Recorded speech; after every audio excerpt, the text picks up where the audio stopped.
We talk about the staff that it was in Moses' hand that God used, but it wasn't as much the staff that God was after as it was Moses' heart. Yeah. In Numbers, it talks about how Israelites are wandering around in the wilderness before they go to the promised land, and they're thirsty. It's a desert, no water. The first time this happens, God told Moses to strike the rock with his staff. Right. And water came forth. Right. And he was able to nourish God's people. The second time this happened in Numbers, God says, speak to the rock and call the water forth. Yeah. Do not strike it. What did Moses do? He struck it. Yeah. Because he had already seen the miracle through the thing that was in his hand. So he did the same thing again, and he wasn't in tune with what God was speaking, and said, use your mouth to speak to it.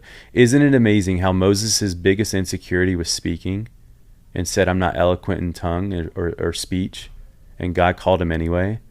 In a whole chapter of the Bible later, God says, use your mouth, the thing that you're most insecure about, and call forth the water. He was still wrestling through the insecurity. And because of the insecurity, he struck the rock instead of being obedient and speaking to it. Hey, welcome to God's Glory and Men's Real Stories. I'm excited you're here. And if you're listening for the first time or you're back for another great episode, thank you for joining us. I want to start by letting you know that your story and what you may be going through, they matter here, and you're not alone. So try not to worry about what chapter you're in, because if you trust God with your story, he's going to breathe life back into it. So sit back with this community that cares about you and hopes that you feel God's love as well as see God's glory in men's real stories. So before we get started, you know what I'm going to ask. Go ahead and do me a favor and click that thumbs up real quick. You'll be glad you did. Then if you haven't hit subscribe or hit the subscribe button yet, go ahead and hit it. It's free of charge and it won't cost you anything to click it now.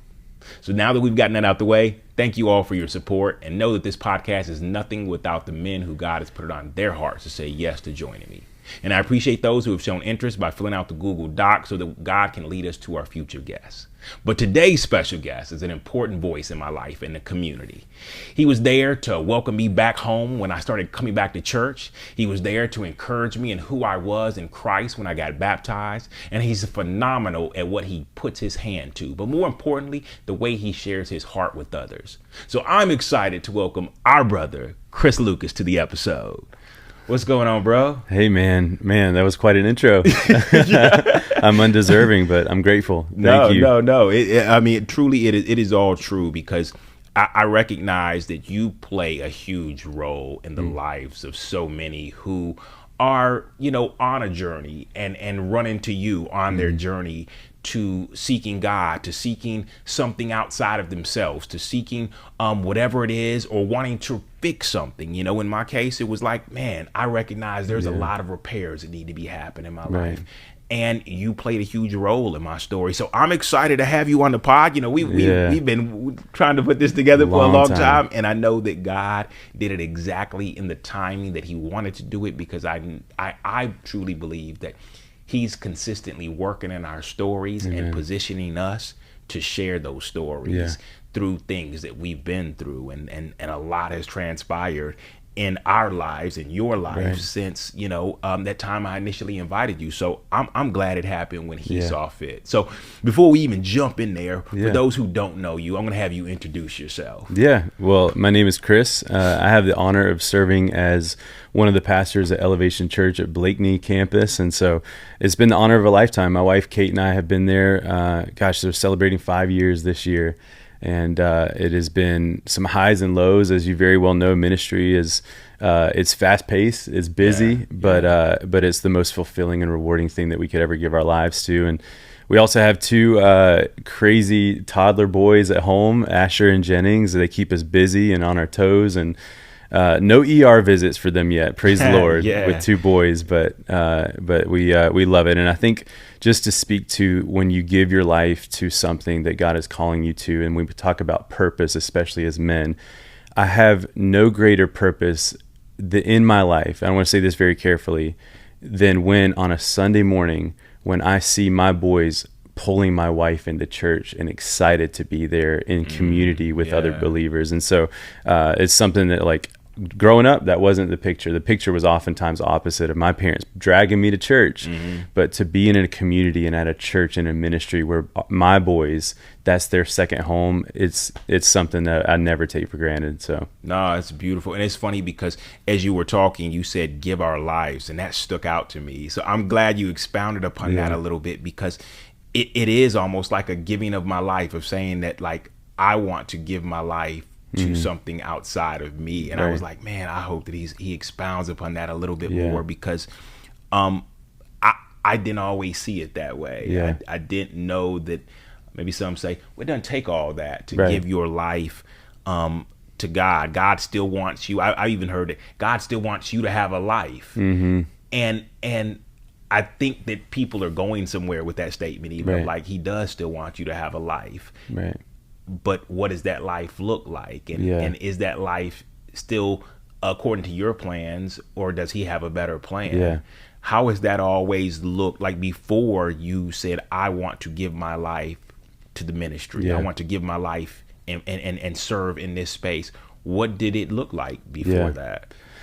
The Bible says many are the plans of a man's heart, but it's the Lord's purpose that prevails. And there are a lot of things where I've done vision boards and all the things of planning and dreaming out of what I felt like God was calling me into. The role, the task, the assignment has looked different from season to season, but the heartbeat has always been the same. And that's what I just want to glorify God in everything that I do. And I know that it's in the name of your podcast, God's glory in men's stories. And so just to give you some context for the listeners, you were already preaching, so we're going to go there. Let's do it. I was born and raised in Charlotte, North Carolina. Very rare to find a native Charlottean. For sure. I've been here my whole life, love it. We've traveled around a little bit, but always found ourselves coming back home to Charlotte. And I was born in, I won't say the year. Is that okay? Yes, I was born with a congenital heart defect. My parents found out right after I was born, and at 3 months old, I had my first open heart surgery. 3 years old, I had another one. 7 years old, I had another one, and 10 years old, I had a fourth one. All before I was 10 years old. Wow. And 10 years, that was the one that I really remember. I was old enough to remember all the details of it.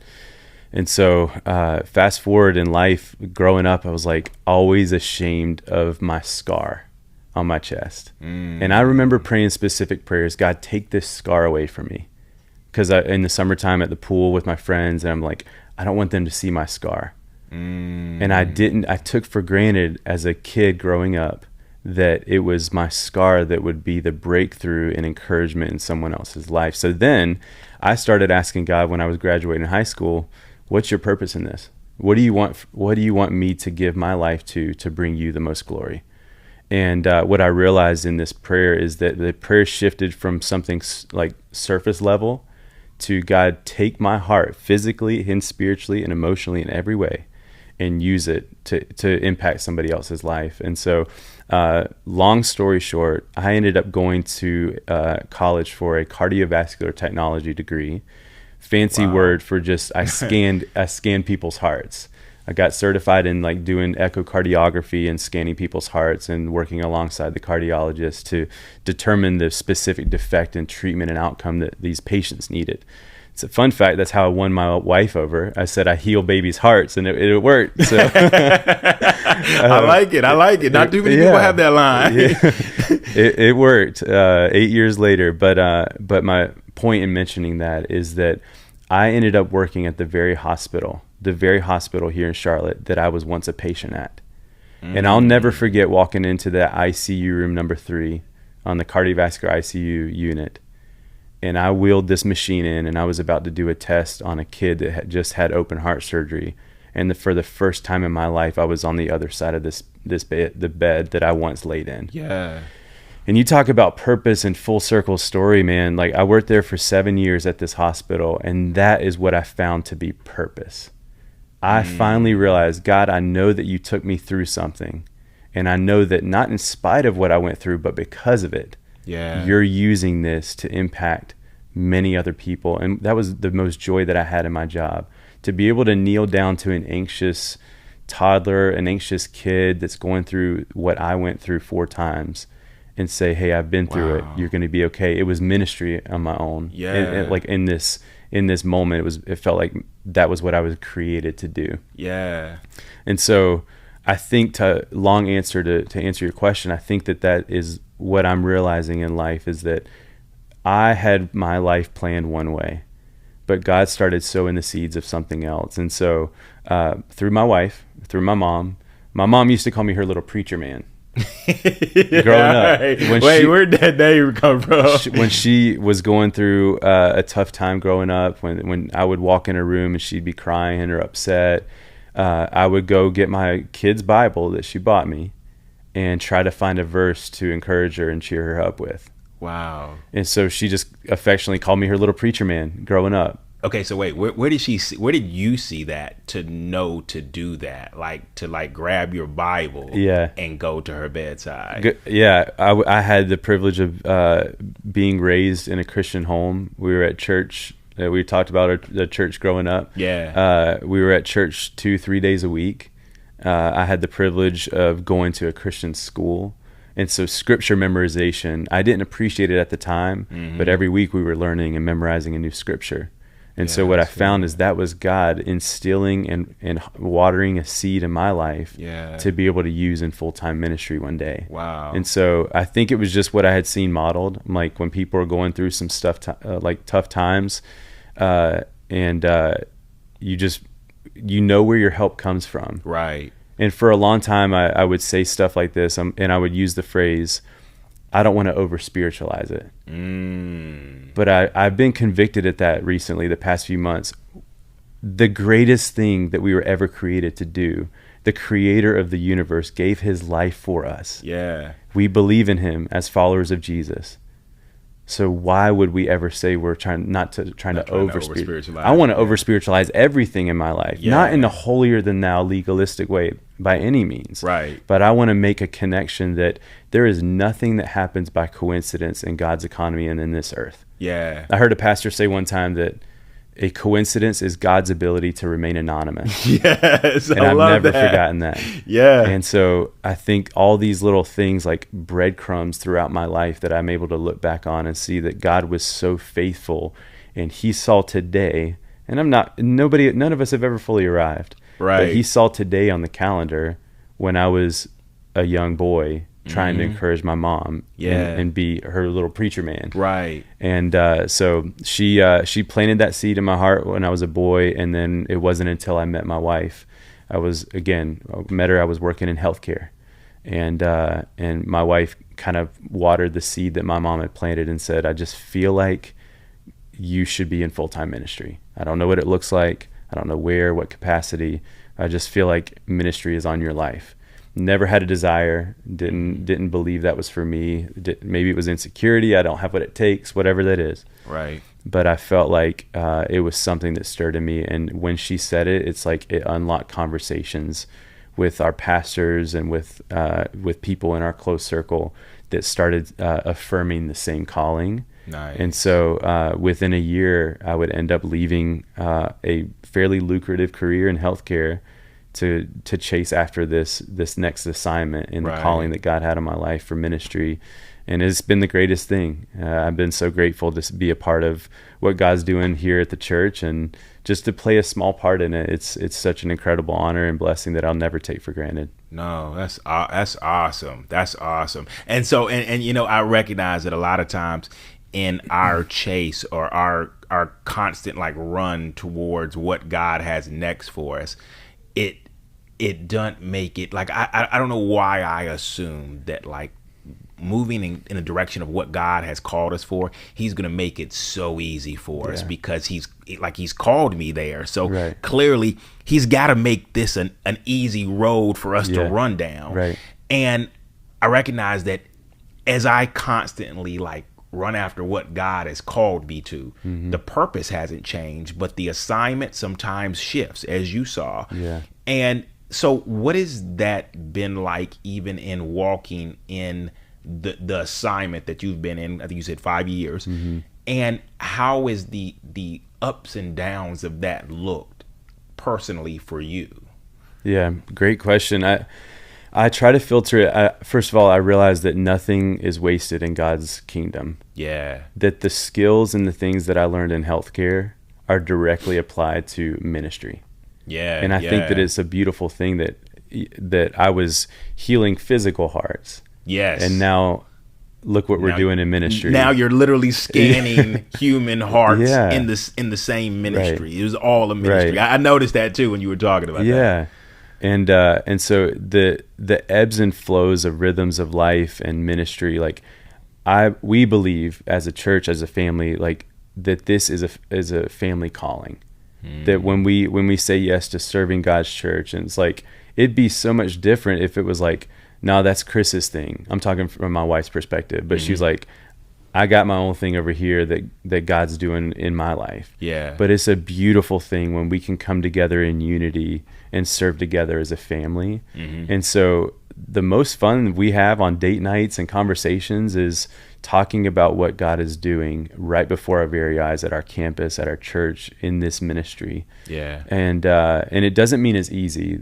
Usually, in ministry, in the nature of being a pastor, a lot of times your phone rings and people reach out when they need you most, when they need encouragement, when they need support, whether it be through benevolence or whatever that might look like in their life. Usually that phone rings at the most inconvenient times, meaning like 10 o'clock at night. It's not uncommon to get a text, hey, pray for me. That is the thing early on in ministry that I didn't know how to differentiate. And I would be on, quote unquote, on all the time. But I have learned, and I've had to learn, how to filter that through the lens of a healthy pace in life and ministry, that I'm going to leave bandwidth in the tank at the end of the day to give my wife my all and to give my boys my full undivided attention. But then specifically when people need me, people are never, how do I want to say it? People are never a distraction, and they're never the straw that breaks the camel's back, so to speak. Right. People are the assignment and the thing that I feel called to minister to for the rest of my life. Right. I don't know what it'll look like. I don't know what God has planned. Right. But I know that I had to shift that when my phone rings, that's a person on the other end of that phone. It's a person on a Sunday morning in the lobby who's sharing the news they found out this past week. Right. And they're trusting me with it. What an honor. Yeah. What an honor to have that trust and equity in people's lives. And so I think the biggest lesson is I've learned that I can't be all things to all people as much as I want to be. And so I've had to learn that do for one person what you wish you could do for everyone. That's good. Wow. So that one person that you and I talked on the phone a word. few weeks ago, and I was on the way into the hospital room to visit one of our brothers at Blakeney. And I think we talked about this very thing. Like, I wish I could go to every hospital visit. Right. I wish I could, like, all the things to all people. But that night, I was able to spend a full hour of undivided attention encouraging our brother. And thank the Lord, he healed him and he's at Blakeney serving again. And so I think that that's the biggest lesson, is that learning how to compartmentalize and say, I'm going to give it my all to the moment I'm in. Yeah. And to the person that I'm in front of. I like that. Because on a Sunday morning, a little bit different lane here, but when someone's distracted and they have their phone out and they're like, yeah, I hear you. Oh, that's awesome, man. Like, good to see you. Like, right. It's kind of in passing it short. We wear a lot of hats. We have a lot of things and a lot of plates spinning in ministry. And your role as a leader on our campus, I see how many plates are spinning. Yeah. You're caring for someone. You're making sure that the doors are closed at a certain time. You're managing the offering process, all these things. Yeah. But I've learned to get, and I don't have it perfected, but I've learned to get to the place where the person in front of me is the most important assignment in that moment. That's so good. So my phone can wait for 90 seconds for this person to know that they have my full undivided attention. Yeah. I think in our society, especially as men, attention is something we crave. Yes. Attention is something that we would give a lot of ourselves to and for. Right. And so for the fact, if I can give somebody 2-3 minutes of undivided attention on a Sunday morning and not be so like distracted by all those plates. Yeah. Just imagine the impact it might have on somebody's life. Maybe that's the only time in that week that they felt seen and heard. No, I was thinking that, and I was just about to say that, like, there are so many times where, and I like that you said, even as men, we think that we're good without it. Like, oh, I didn't really need anything. But it's those moments where we stop to give another brother just that time to say, hey man, are you doing okay? Right. How's this past week been? And actually give him the space and the time to actually hear him out, Right. just in case it's more than just like, oh man, it was good. It was great. Everything's good. Yeah. You know, because there are times where we have a lot more than just it was good. Sometimes we want to go further to say, you know, it was actually a lot harder this week. Like, Right. it wasn't like it normally is. And there may need to be that time. I believe there should be that time given to say, okay, well, expound upon that. You want to step off, you know, to a corner or something like that. But like let me give you the opportunity to be seen and heard in this moment, because I Right. don't know who else may give you that opportunity. That's right. Yeah. And so I recognize that that's what you do well. But as you say, a lot of times we're looking at numbers over looking at that one person who needed it in that moment. Yes, maybe everybody in this lobby, maybe everybody has been reaching out, but at this given time, I need to focus on that one person. That's it. And I think that's so important. Yeah. I think it's less about the quantity of people we reach, but the quality of time we give people in that moment of like, Brilliant. you were the person I was supposed to speak to today. And maybe what I've been through this week may encourage you, but regardless of encouragement, maybe you just need to be heard out right now because nobody else has heard you. Yeah. That's brilliant. I think that's so important. I think that's so good because I think when you met me, it was like I needed that. I needed to be seen. I wanted to just walk in a building and everything that I was carrying go away, but I didn't equate for the fact that I would bump into you. Yeah. And you would let me know that I'm seen, and we would have just like small conversation. I mean, even if it was just like, hey man, I like your shoes. Where'd you get those from? Yeah. Like it was those moments of where it's like, oh you see me? Right. Oh wow, I'm seen here. Like I'm not just Right. a number Right. in an audience of people who just come and go. And I don't think that is stressed, or people feel that enough, which is why I think your role, whether it's inside of a church or reaching the church outside of the four walls, is so vital. Because a lot of people look at your role and say, well, he's a pastor, and so his job is to be there for the church. Right. But I think it's bigger than just the people who come in the doors there, but it's how you were reaching the church even before you stepped into like this current role. Right. When you were there at the hospital, you were still there doing what God had called you to do. Yeah. Like I said, the purpose didn't change. Maybe Right. the assignment changed, Right. but the purpose was still there of what he calls us into. And so it's not just about like, well, I've got to be a pastor Right. to do this. Right. Like, no, you've got to look at where you're currently sitting, where you're currently at, and allow God to use you there. Yeah. Like, even if that's, no matter what that job Brilliant. is. Yeah. And so I think that's what you've done really well. Tell me this, what does that do? And me and you, we talk about this often. Yeah. What does that do though to you in the long run? Like, how does that play into your physical, mental, spiritual health when you're pouring out so much all the time? That's a deep question. Yeah. I have learned, I have had to learn how to take time to be filled on my own.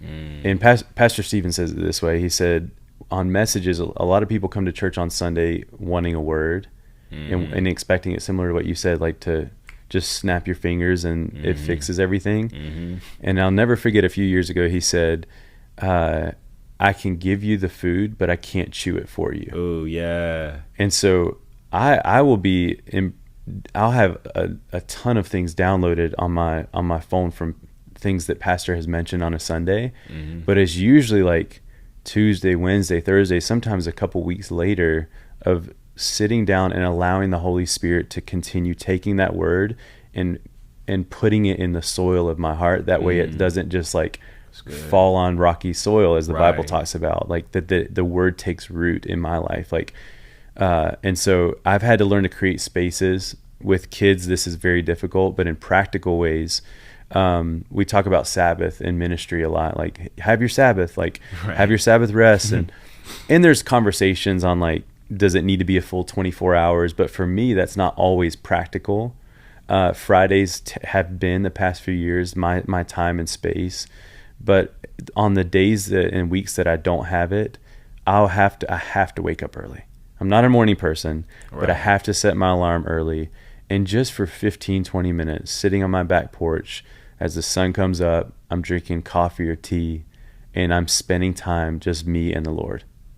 Those are the moments that I can't explain. And it's almost like if you go to Disney World and people ask you about it afterwards, like, how was it? I'm like, it was awesome, but you just have to experience it for yourself. For sure. Yeah. And that's like my experience and my moments with the Lord. The sweetest moments are on the porch, on the drive, and just a couple minutes to just be me and the Lord, and to not always go with an agenda, but just sitting in God's presence, listening for what He's trying to speak. And those are the times that fill me the most to continue on, because oftentimes He'll call to my mind a person that needs encouragement. Again, we talked about coincidences. We don't believe in that. Yeah. When God brings someone to your mind, make it intentional. Yeah. Put your name down in the phone. I'm not saying text somebody at 2 a.m. Like, don't be weird. But the Lord will wake me up with people on my mind in the middle of the night from time to time, and I'll just put their name in my phone in my notes, and the next day I'll follow up. Time and time again, it has been God ordained and timely for the encouragement in that person's life. And so that's the fuel that keeps me going. That's good. Like, and then obviously I have hobbies. I enjoy playing golf, and I'm middle-aged man status. I'm on a church softball league, but things like this are like fun for me. And so it's just, I think practically always have something to look forward to. That's good. Whether you're in ministry, whether you're not, I think we can get to that dreaded word burnout very quickly if we do not have something on our calendar to look forward to, especially as men. No, that's good. And even, okay, so I'm gonna kind of like pivot even with that look forward to, and I recognize that as men we look at ourselves, and we look through the lens of how we feel about ourselves, right, to what we in turn project on other people, whether it's consciously or subconsciously. A lot of times, whether it be insecurity or whether it just be like, I don't see myself as more than this. A lot of times that kind of like tells us how far we'll go or what we'll do to be there, to show up, to step into certain things.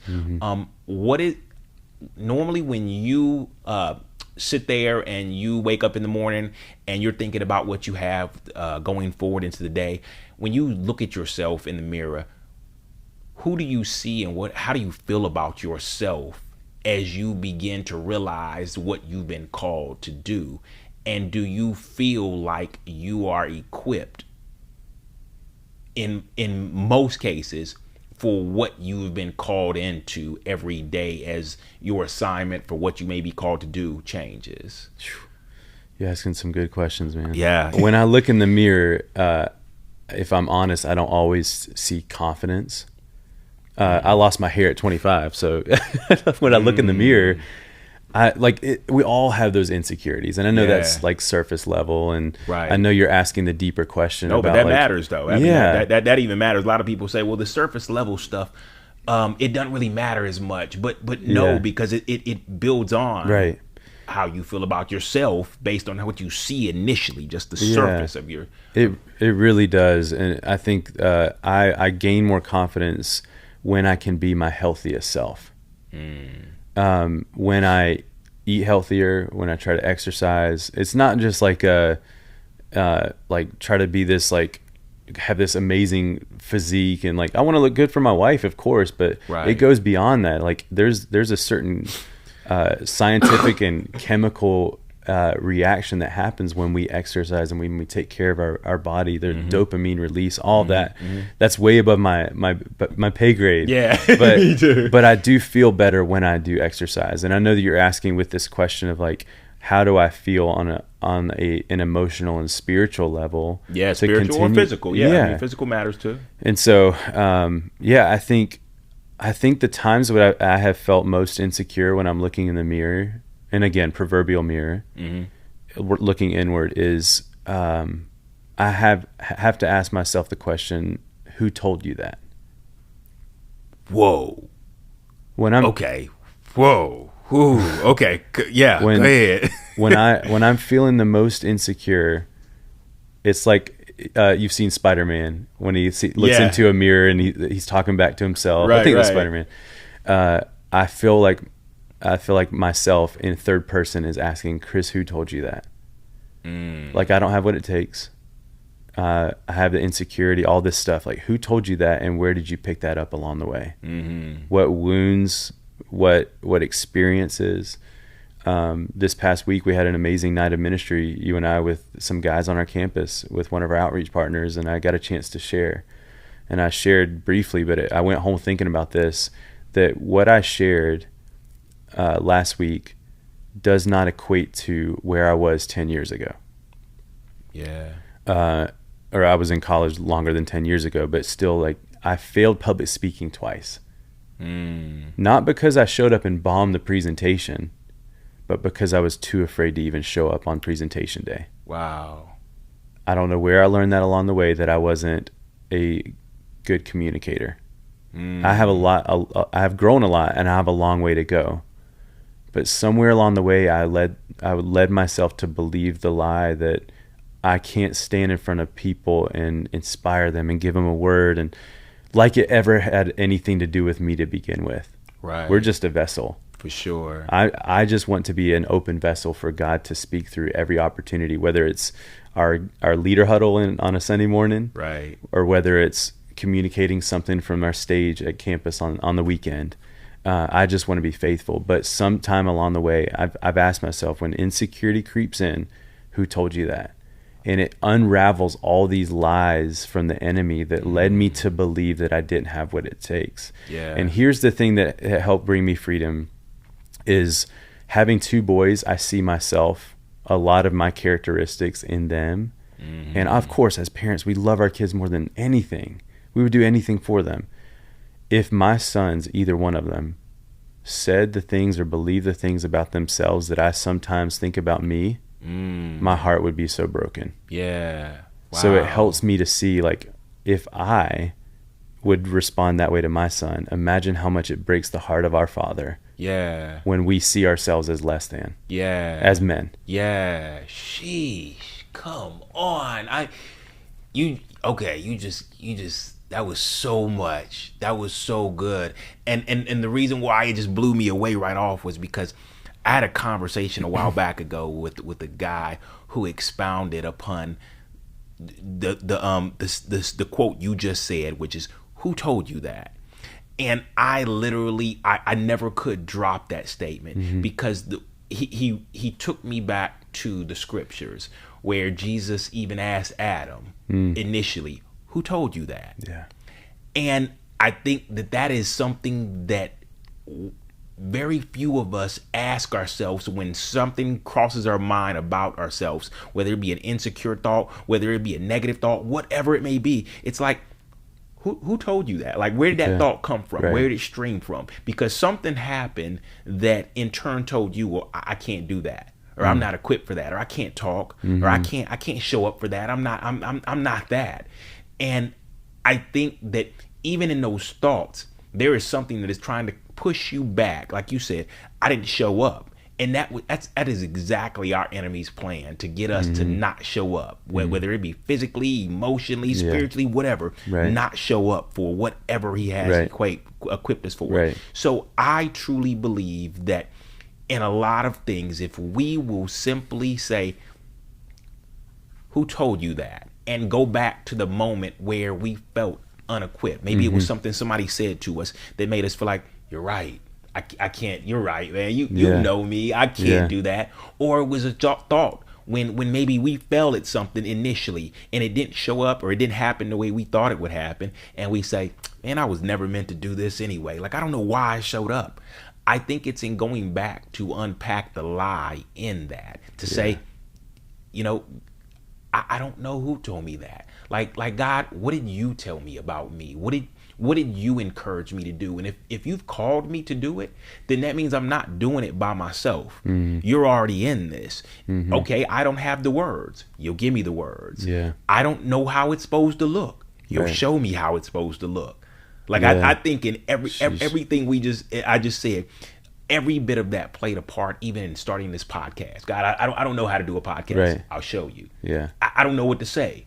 I'll tell you. Yeah. Like all of that is a matter of saying, I'm going to lean into you and get closer to you. Yeah. So that if you've called me to do something, if you've put me here, Yeah. then you've already prepared the words, the look, you've prepared the knowledge, you've given me the wisdom. Right. All of that is just simply something that I need to trust you to show up in. I'll show up, you show up. Yeah. And we even talked about that even with this podcast episode of like, hey, look, don't worry so much about what we'll talk about. Just know that if we show up, God's going to show up. Amen. He's going to speak through us. He's going to speak to somebody who needs to hear this on. word today. Come on. And so I think that's just us saying, I trust you, Lord. Yeah. I know that you need me, the vessel, to show up and be available to talk. Yeah. And Yeah. that's what we're doing Yeah. every time we show up. Yeah. And so I appreciate Amazing. you sharing Amazing. that, because that I don't think it's said enough that, like, oh, well, yeah, like, I struggle to see myself Yeah. the way he sees me. I struggle to see myself the way you saw me. Yeah. You saw things in me. I didn't see them. Yeah. You encouraged me at one time when I could not see, all I could see was my past, the stuff in my past that disqualified me. Right. And I remember, I could never forget that day when you baptized me, and you were telling me things about myself that were trying to be drowned out by the way I saw myself from the past, the hurt that I had done to others. And it was like you were reminding me that, no, you're more than that. Yeah. You're a good father when I didn't think I was. Yeah. Like you're a good husband Yeah. when I was still struggling to even fill the shoes of a husband, when I had already been given those shoes and I threw them out. Yeah. And so I think that I know it's important to have brothers around you that will allow God to speak through them, to show you and tell you how they see you. Yeah. Outside of how you see yourself when Yeah. you look in the mirror. I'll never forget that day, man, at church in the tank together, and seeing your family and the look on your kids' faces, their faces, how proud they were of their dad taking this step in their faith. And it wasn't long after, like, your story just started being shared, and like I go to this men's retreat through our church. I'm like, had no idea you were one of the keynote speakers, man. Like, it was amazing. Yeah. It is amazing to see God's hand on your life, and the same encouragement that you're saying I gave you, you've given to me multiple times. And I think, to your point, that's what a brotherhood is for. It can feel weird and awkward, and vulnerability is not something that we do well as men. Yeah. And it can be easy when we feel ashamed, or we feel disappointed, or we made mistakes, to revert in isolation. Mm-hmm. As men, I think we love isolation, but we don't do well in it. Yeah. We can't stay there. Yeah. There's a difference in like that secret place that we were talking about, getting alone with God, and being reverted to isolation, because our thoughts and the enemy can creep in and lead us to believe that lie that we're believing about ourselves. And I think that for me, and for what I've seen, like in the men in my life that have encouraged me most, and even in my story, the three things that I aspire to as a man are, a lot of men I think would be similar, are strength. I want to be strong. Success, of course. I want to be successful with what I do. I want people to be proud of me. And then the last one is not as much talked about, but is faithfulness. And so we can kind of unpack those if you wanted to, but I'm learning in my life that those are the three things that I aspire to be, but I am nothing and can't accomplish any of them without God's help and guidance in my life. And oftentimes he does that through brothers like you and people in my life to encourage me and see something that God put in me, but I didn't realize it about myself at the time. No, that's good.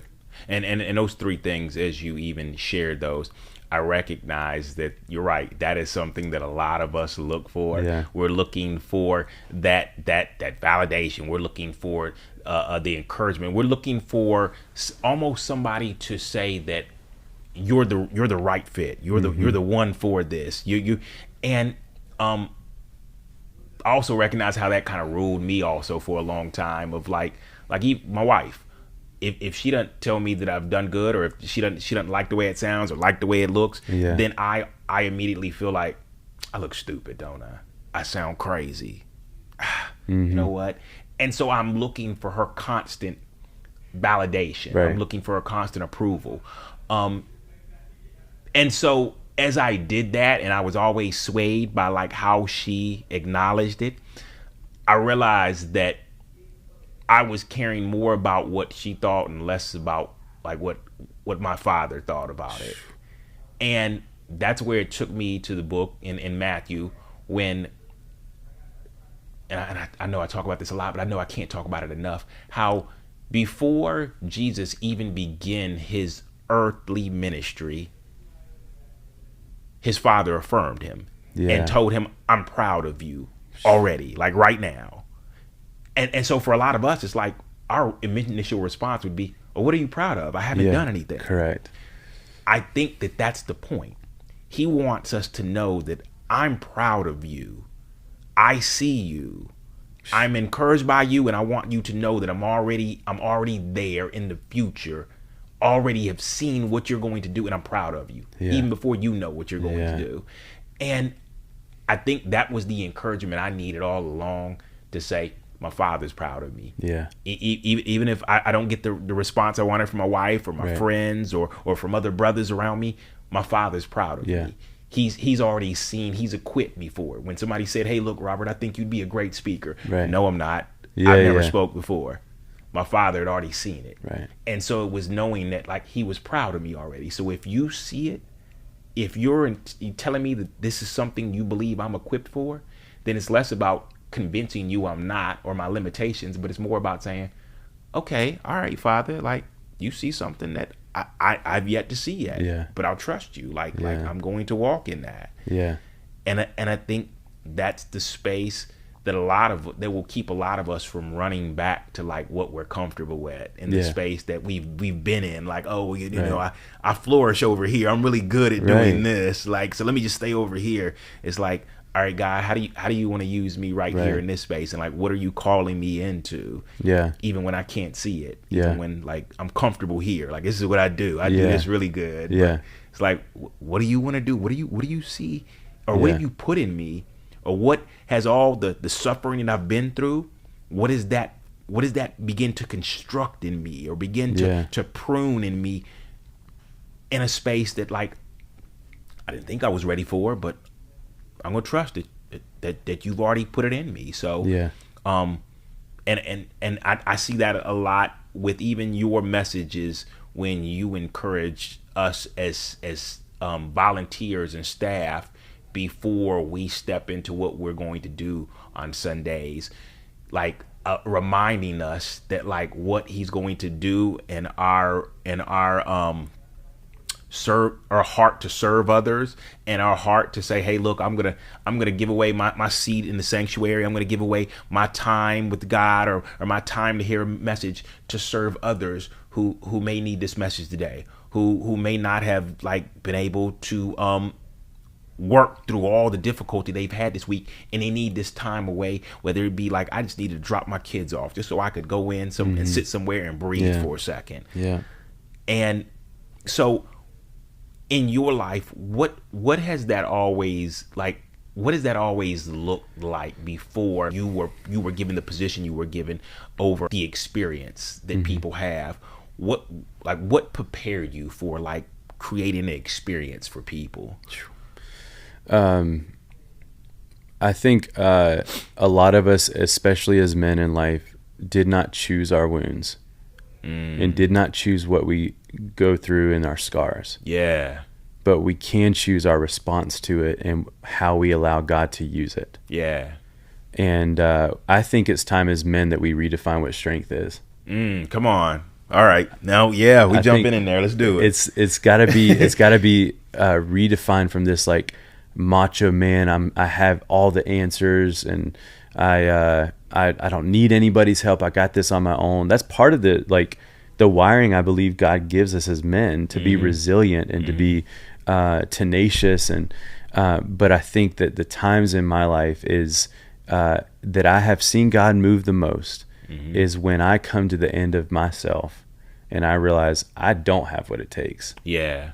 That's when strength really comes in to play. Yeah. And so before ministry, I'm like, there's this whole realization my whole life that I felt like there was something in my life and I didn't know what it was, and I still feel so inadequate most days. Like, how am I here on your podcast? I don't know. I don't know. But I think that's that step of obedience of saying, God, I might not have everything I think I need. It's the story of Moses that we talked about. God used the staff that was in his hand to be the thing that parted the waters, to call down the plagues, to strike the rock. Right. It's that ordinary thing that can become miraculous when we surrender it to God. Yeah. And so for me, whatever I've had in my life, I've just been, I want to be a conduit of his mercy, of his grace, of his love and encouragement to people.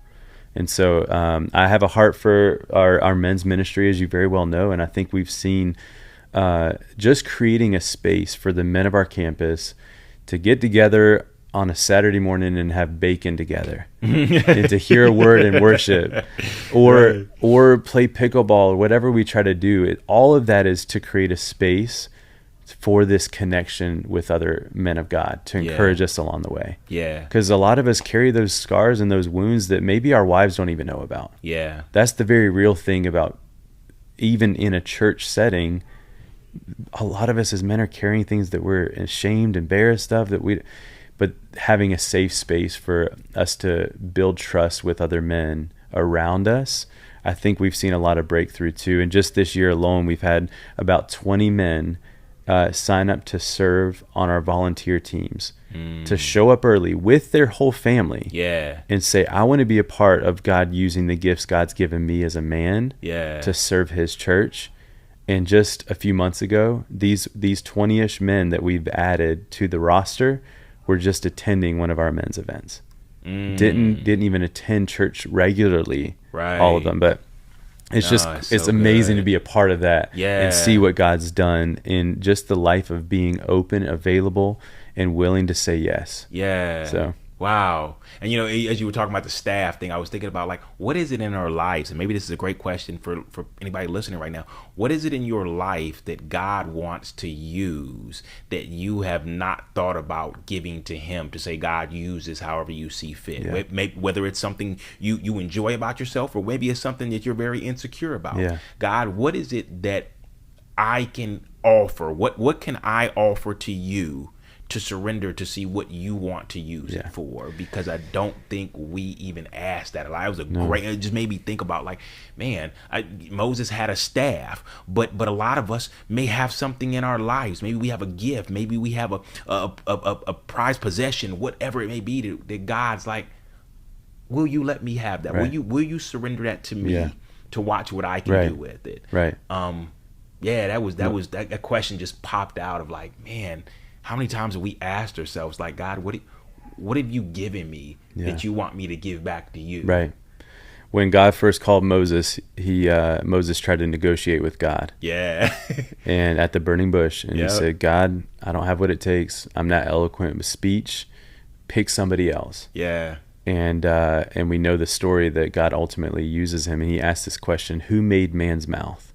He said, do you not think that I'm going to be the one to give you the words? Yeah. And so he went. He was obedient. He had his brother come with him, and so they led together, with God's help, of course, a whole group of people, God's people, to freedom. Yeah. Here's where I realize it, that we talk about the staff that it was in Moses' hand that God used. but it wasn't as much the staff that God was after as it was Moses' heart. Yeah. In Numbers, it talks about how Israelites are wandering around in the wilderness before they go to the promised land, and they're thirsty. It's a desert, no water. The first time this happens, God told Moses to strike the rock with his staff. Right. And water came forth. Right. And he was able to nourish God's people. The second time this happened in Numbers, God says, speak to the rock and call the water forth. Yeah. Do not strike it. What did Moses do? He struck it. Yeah. Because he had already seen the miracle through the thing that was in his hand. So he did the same thing again, and he wasn't in tune with what God was speaking, and said, use your mouth to speak to it. Isn't it amazing how Moses' biggest insecurity was speaking, and said, I'm not eloquent in tongue or speech, and God called him anyway? In a whole chapter of the Bible later, God says, use your mouth, the thing that you're most insecure about, and call forth the water. He was still wrestling through the insecurity. And because of the insecurity, he struck the rock instead of being obedient and speaking to it. I think God was after his heart all along.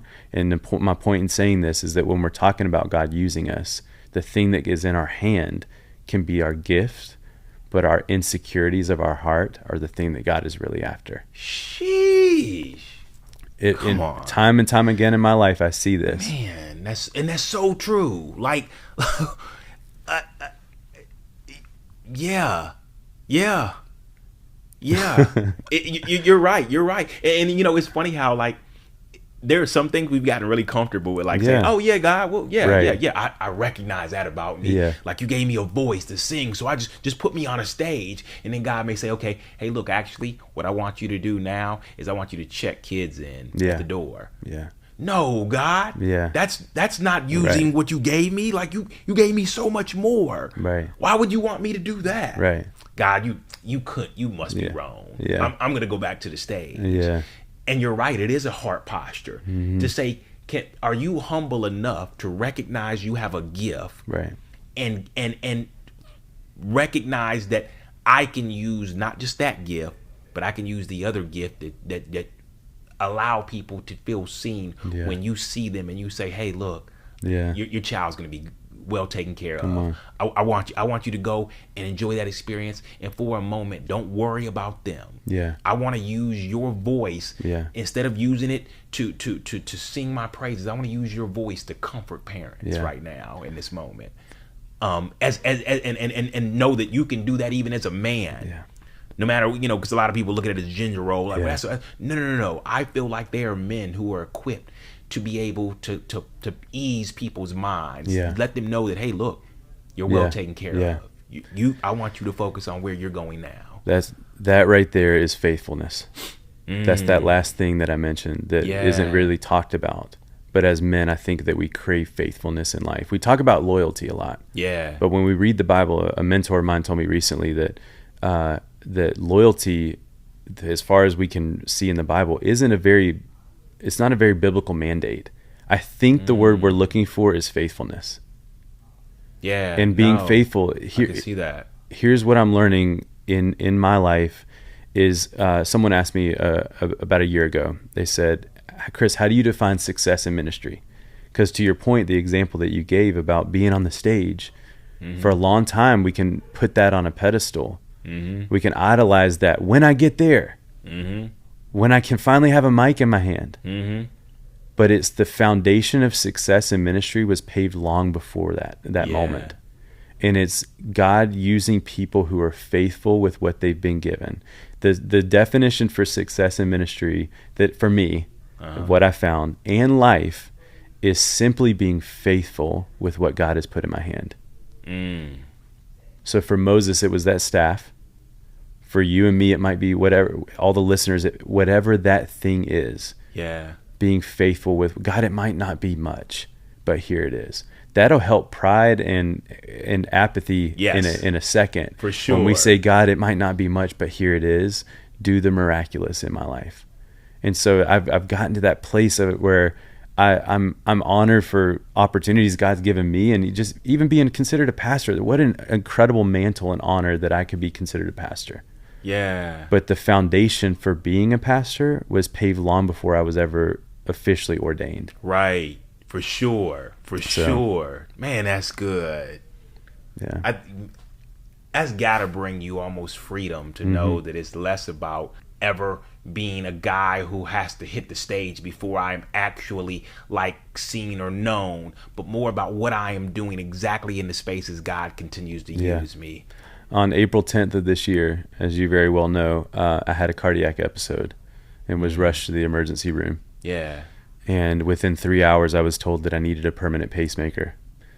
My wife was an hour away. She drove there as quickly as she could. By God's grace and sovereignty, that I was able to get the help when I needed it. Mm-hmm. But that news changed my life in a moment. And I found myself like obviously terrified. I'm like, God, what is the point in this? And I said, God, if you'll get me out of this and you'll heal me, I'll never be afraid to share my story again. Because that little boy that I told you about earlier that was praying that God would take my scar away. Yeah. This April was when it finally set in that I'm never going to be afraid to show my scars and share my story again. Because of the breakthrough and freedom that I experienced. And I think it was a very real moment for me. Thank the Lord. I feel like I've never been healthier, and it's been all around a blessing in disguise. Yeah. But I realized that when each of us draw our last breath on this earth and we stand before our Creator, if we are believers and followers of Jesus, we will not hear, well done, good and ambitious, well done, good and successful, well done, good and accomplished, good and strong, good and achiever. We're going to hear, well done, good and faithful servant. That is the cry of my heart. And I think this year has really set in that I'm never going to be ashamed to share my story again. Yeah. As long as I have breath in my lungs, I want to point to the God, our Savior, our Creator, our Healer. And it just it gets me excited. And you're right, it gives me freedom to share every chance I can. Yeah. Realizing wholeheartedly it's never been about me. Yeah. So when we do have that face-to-face moment with Jesus one day, well done, good and faithful servant. Yeah. That is faithfulness in life. That's what I want to be hold in highest regard, is that I can have career aspirations, I can have pursuits and dreams and goals, and I talked about having things to look forward to. None of that's wrong. Mm-hmm. But when the whole motive is our self-worth and identity, especially as men, and we think that defines us, I think that we just got to realign what our Father says about us. Yeah. And are we being faithful with what God put in our hands? Yeah. It's not wrong to have pursuit and ambition. For sure. But if today God calls us to draw our last breath and we never got there, does that mean we weren't successful? Right. No. Right. Or more importantly, what is that success based on? Right. Who is that success based on? Is it based on what you've been told by society in this world? Or is it based on what God is showing you? Yeah. And allowing Him, as this kept screaming out to me, to set the pace. To set the pace. Amen. A lot of times, in all of our lives, we need a pacemaker to set the pace of where God is taking us and what He wants to do in our life. Instead of trying to get ahead of Him. Oh, well, God, like if I don't hurry up and do this, like the time's gonna run out. Right. I'm not gonna be qualified. I'm gonna get too old. Yeah. No. Know that I am the Father of pace. Walk in my pace. Allow your heart to align with my pace. Allow your steps to align with my pace. Allow your life and what you have, as you said earlier, in your hand to align with my pace. And know that everything's going to work out exactly how I see fit for your good and my glory. And I think that's what He is constantly letting us know, that like it's going to work out exactly how I've seen fit for your good. And know that your good doesn't look like the world's version of good. You're going to have this huge house and these cars and all this. No, it's going to be in a manner to show other people who I am as a father and what I want to provide my children, which is like, man, and there's so much peace. There's so much, I recognize that it wasn't just that God did it for my good, so it could, on the outside, it could look good. No, it was also for my mental health. Like what he's done in my mental health, what he's done in my spiritual health of knowing him more. It is all worked out in areas where people will never see it in front of the curtain if I don't share it with them. And so, no, man, I talk about legacy. Man, that's a different episode, I think. Yes. What God's going to do with the generations after us, just due to our being obedient and faithful to what he wants to do. What he's doing now through even just the interns and all the people who come behind you, that they're watching you and learning what it looks like to be a man who can share his scar with the world and say, it's okay to have a scar. We're going to leave this earth with scars, but it's more about what we're doing with the scar. Amen. And it's not about hiding the scar, but being vulnerable to say, some things happened to me. And God still had the final say. Amen. That's good. Amen. Bro, this has been a blessing. Amazing, man. This awesome. Is worth it. I think it was worth it. It was worth that whole time. The whole wait. Somebody told me one time not to tell your story too soon. I'm glad that God's timing was perfect. We made it happen. But most people wouldn't know. We probably had 7, 8, 10 podcast length conversations. Man, for sure. And we're like, man, why didn't we record this? For sure. So, we have definitely had some where I'm like, oh man.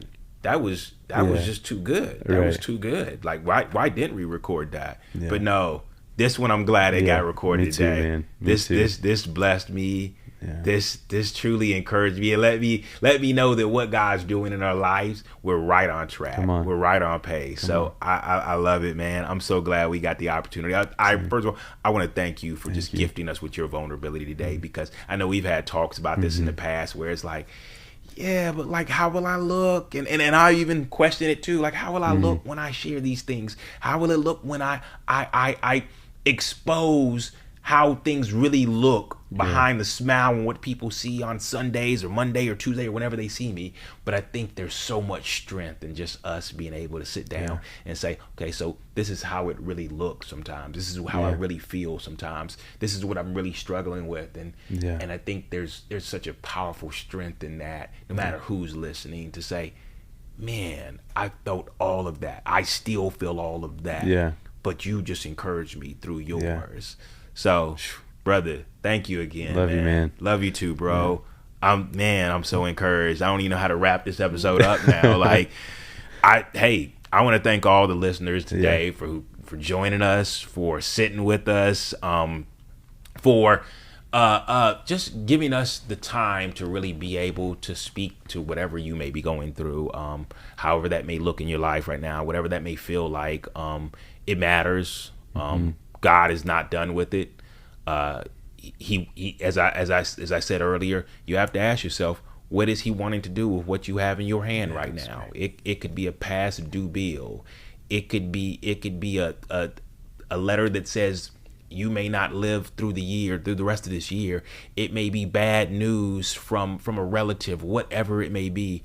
I want this conversation to encourage you today that God is still in the business of taking what you have in your hand and pouring out his blood on it, pouring out his love on it, allowing you to feel seen. He wants to comfort you and all of that.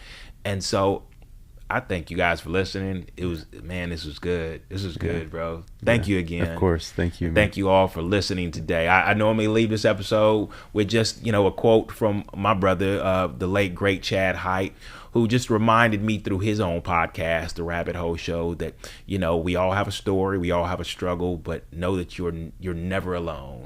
God's in it in every moment, every season, every time that you feel like you're sitting in it by yourself. You're not. So you guys be blessed. Love you guys. We'll talk to you again soon. And that wraps up another episode of God's Glory and Men's Real Stories. I'm Justin Moore, and we want to give a huge thank you to all of you for tuning in and being part of our community. Your support means the world to us, and we hope you enjoyed today's conversation as much as we did.